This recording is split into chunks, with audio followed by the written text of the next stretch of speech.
अ, तुम्ही अतिशय चांगला प्रश्न विचारला. सेंद्रिय शेतीच्या विश्वासार्हता कशी ओळखायची? हा खरं तर सर्वसामान्य माणसांना किंवा सर्वसामान्य ग्राहकांना फार मोठा प्रश्न पडतो. आता याच्यामध्ये सेंद्रिय शेतीची जी विश्वासार्हता आहे, त्यासाठी प्रमाणीकरण आहे. आता ह्या प्रमाणीकरणामध्ये वेगवेगळे प्रकार आहे.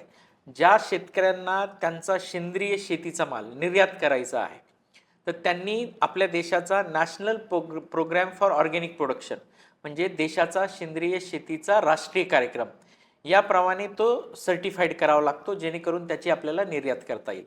त्यानंतर ज्या शेतकऱ्यांना त्यांचा सेंद्रिय शेतीचा माल स्थानिक बाजारपेठेमध्ये किंवा देशांतर्गत विकायचा आहे, अशा शेतकऱ्यांसाठी पार्टिसिपेटरी गॅरंटी सिस्टीम, ज्याला आपण सहभागिता हमी प्रमाणीकरण योजना असं म्हणतो, तर ही पार्टिसिपेटरी गॅरंटी सिस्टीमप्रमाणे सर्टिफिकेशन मिळतं आणि तो आपल्याला देशांतर्गत विकता येतो.